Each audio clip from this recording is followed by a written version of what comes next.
네, 시장에 대해 큰 그림을 그려보는 시간입니다. 오늘 이 시간은 키움증권 투자전략팀의 한지영 연구원과 함께하겠습니다. 어서 오세요. 네, 안녕하세요. 네, 네. 일단은 최근 미국 증시와 우리 증시가 다소 디커플링 예모칠 되고 있는 상황이잖아요. 네, 맞습니다. 외국인의 순매수가 적극적으로 들어오기 때문이다라고 뭐 수급상으로 얘기를 할 수 있을 것 같은데 네. 오늘은 물론 외국인이 다소 쉬어가고 있는 분위기지만 네. 순매수를 이어가고 있는 이유에 대해서 어떻게 생각하고 계신가요? 예, 뭐 일단은 지금의 디커플링은 굉장히 반가운 디커플링이다라고 그렇죠. 좀 예. 말씀드리고 싶고 앞으로도 개인적으로 이런 상태가 좀 계속됐으면 좋겠다라고 저도요. 좀 생각하고 있습니다. 그래서 외국인들의 지금 수급에 대해서 10월 달부터 지금 계속 외국인들이 순매수를 확대를 하고 있는데 한국에 존재하는 데이터들이나 대외 매크로 데이터들을 보면은 이들이 지금 살 이유보다는 팔 이유들이 더 많은 게 그렇죠. 딱 표면적으로 보이는 이유죠. 그럼에도 불구하고 저는 순매수를 하고 있는 거는 크게 두 가지 정도로 네. 압축을 해볼 수가 있고요.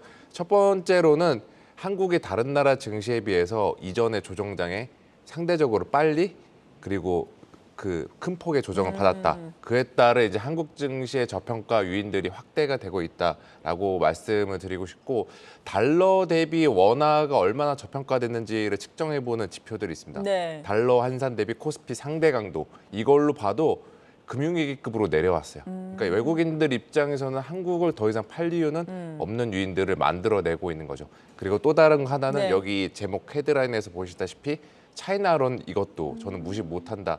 라고 생각하고 있습니다. 아무래도 이제 중국 차기 지도부 선출 이후에 향후 중국 경제가 정말 자본주의 노선으로 다시 갈지 아니면은 우리는 사회주의 노선으로 갈지 이거를 계속 이 여부를 둘러싸고 불확실성들이 높은 만큼 네. 거기에 대한 세부적인 이제 방향성들은 내년 3월 양회에서나 나오겠습니다. 그러면 이 기간 동안에는 이들 외국인들도 역시 야 이거 잘못 들어갔다가 못 나오는 거 아니야? 이런 그럴 수 생각들을 좀 있겠네요. 하게가 되는 거죠. 예. 그래서 최근에 이제 외국인들이 들어오는 배경 중 하나는 이러한 중국발 그 대체 수요 이 영향도 있지 않을까. 저는 이렇게 판단을 하고 있습니다. 네, 어떻게 보면 중국발 위험을 회피하려는 그런 수요가 우리나라로 들어온다 이렇게 네, 볼 수가 맞습니다. 있겠네요. 하지만 또 FOMC가 자이언트 스택 기준금리를 인상하면서 한미 금리 역전차가 더욱더 커졌잖아요. 네네. 한국은행이 이에 따라서 24일에 뭐 빅스텝 기준금리 사상 초유로 3번 연속으로 단행을 할지가 관건인데 네. 그렇다고 하더라도 기준금리 역전은 계속해서 이어지잖아요. 네네. 외국인의 이에 따른 뭐 수급 부담은 없을까요? 어느 정도는 있을 것 같은데 이들도 역시 그런 것들은 감안을 하지 않을까. 네. 왜냐하면은 하는 이전에 지금 다른 나라 중앙은행들을 보시면은 연준 말고 캐나다 중앙은행 그리고 노르웨이 중앙은행 네. 그리고 호주 중앙은행 전부 다 속도 조절에 나서고 있습니다. 이들도 생각해 보면은 본인들의 정책 금리랑 미국의 정책 금리랑 확대되면서 뭐 자본 유출이 있을 걸로 그러겠죠. 염두를 하는데 그럼에도 불구하고 다들 지금 긴축에 대해서는 좀 강도를 줄일 필요가 있다라는 공감대가 형성이 되고 있고 한은도 역시 지금 그거를 많이 고민을 하고 있는 것 같아요. 이거는 중앙은행 정책 결정자들뿐만이 아니라 외국인들도 역시 마찬가지로 고민을 하고 있고 네. 지금 염두를 해두고 있는 부분이기 때문에 저는 뭐 비단 지금뿐만이 아니라 내년도 좀 길게 놓고 봤을 때에도 외국인들의 순매수 기조는 유효하다. 이 말씀을 드리겠습니다.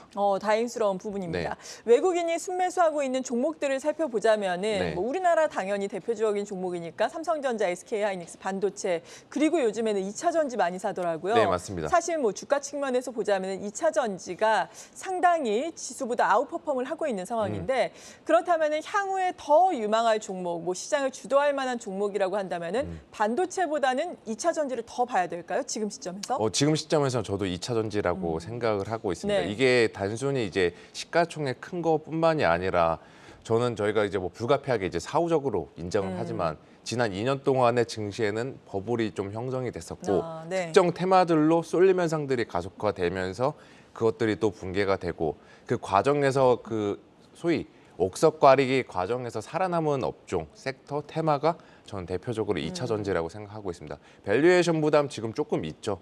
주가도 계속 그러겠죠. 괜찮다 예. 보니까. 대신에 이 업종 같은 경우는 전체적으로 유동성이 줄어들고 매크로 불확실성이 높은 상황 속에서도 꾸준히 실적은 계속 내주는 기업이기 때문에 저는 이러한 실적의 가시성적인 측면에서도 2차 전지는 지금부터도 그리고 내년까지도 그 방송 보시는 분들께서도 계속 그 포트에는 일정 부분 들고 가시는 것이 좋다. 이 말씀을 드리겠습니다. 반도체는 어떻게 생각하세요? 반도체는 지금 예. 조금 헷갈리죠. 왜냐하면 하이닉스 그렇죠. 때문에 하이닉스가 저희가 좀 몇 번 당했잖아요. 만 원 맞아요. 깨지면 만 원 안 깨진다고 했는데 예. 깨지고 밸류에이션 밴드 하단 그 더 이상 안 깨진다고 했는데 그거 내려갔다 오고 네. 이래서 하이닉스는 지금 조금 저도 중립적으로 보고 있는데 삼성전자는 이제 외국인들의 한국 증시 매수 수요 플러스 그 미국에 대한 그 상대적인 수혜 더 나아가서 이제 본격적인 업황 턴어라운드 기대감 같은 경우는 내년도 한 2분기 정도까지는 지켜봐야지 알겠지만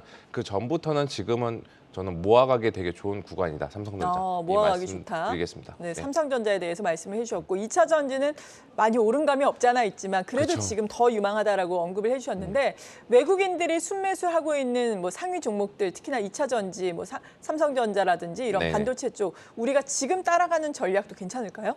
지금 따라가는 건 늦지는 않는다라고 예. 생각하고 있어요. 그리고 그 외국인들의 대부분의 투자 시계가 투자 기간이 단기보다는 중장기적으로 그러겠죠. 오고 있는 시각이거든요. 네. 그래서 내가 만약에 나는 단타 성향이 강하다.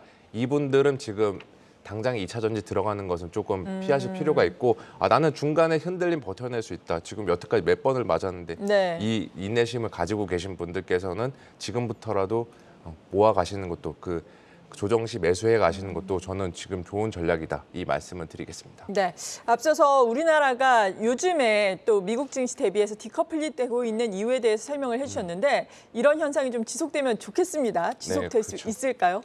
저는 지속될 수 있다라고 보고 있어요. 네. 아까 그 중국 이야기를 잠깐 드리면은 예. 저희가 이제 외국인들이 들어올 때 이제 벤치마크 지수로 사용하는 게 대표적으로 MSCI 신흥국 지수죠. 그렇죠. 예, 거기에 한국이 포함돼 있고 중국이 제일 많이 편입이 돼 있는데 이 MSCI에서 정량적으로 국가들의 비중을 결정할 때 여러 가지가 있는데 가장 중요하게 보는 게 제도적인 안정성, 금융시장의 개방성, 자본 유출입의 용이성 이런 것들을 고려를 하거든요. 네.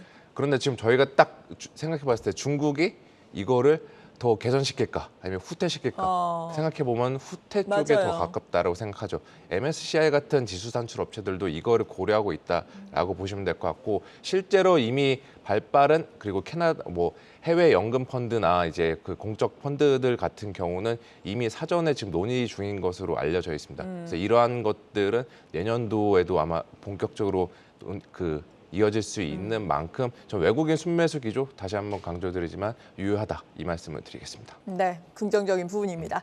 다음 주에는 또 미국에서 중간 선거 예정이 돼 있잖아요. 네, 맞습니다. 중간 선거 물론 우리가 뚜껑을 열어봐야 알겠지만 각각의 시나리오를 좀 써본다면은 우리 증시에는 어떤 영향을 미치게 될까요? 일단은 지금은 공화당이 우세로 나오고 있어요. 상원, 하원 모두. 네. 그래서 그렇게 공화당이 양당을 모두 이제 다수당이 되면은 저희가 이제 IRA를 포함해서 바이든 정권이 그동안 적극적으로 추진했던 정책에 좀 변화가 생기지 않을까 그렇죠. 이렇게 보고 있습니다. 그래서 태양광 뭐 포함해서 2차 전지 친환경 쪽들은 단기적으로 센티먼트 상으로는 흔들림은 있을 수 있다. 이거를 좀 염두에 두시면 될 것 같고 또 전반적으로 결과가 어떻게 끝나느냐에 따라서 이 중간 선거 이후 한동안 변동성은 전체적으로 시장에 있을 것 같아요. 또 CPI 이벤트도 있고. 네. 그래서 여기서 좀 드리고 싶은 말씀은 지금 가지고 있는 주식들 굳이 막 비중 줄이고 반등할 때마다 비중 줄일 필요는 없고 해지 차원에서 그 저변동성 혹은 경기 방어, KTNG 같은 경기 방어주를 일부 편입해가지고 상대적으로 해지 포지션을 만들어가는 게 저는 적절한 대응 전략이 아닐까 이렇게 생각하고 있습니다. 네, 이런 가운데 우리 증시는 물론 디커플링 돼서 좋기는 한데 미국 증시는 계속해서 FOMC 회의 이후에 좀 조정을 네. 받고 있잖아요. 사실 뭐 연준의 매파적인 기조가 어느 정도 확인이 됐기 네. 때문에 또 2년물 국채 금리 같은 경우에는 2007년에 최고치까지 예, 올렸다고 그렇죠. 하더라고요. 이 부분에서 우려할 만한 사안은 없는 건지 또 고용 지표 발표되잖아요. 네네. 어떻게 발표가 될까요? 고용도 일단 둔화가 될 것을 예. 보고 있는데 여전히 견조는 할 것 같아요. 연준이 긴축의 브레이크를 안 밟을 수 있게 만드는 정당성을 보유할 것 같습니다.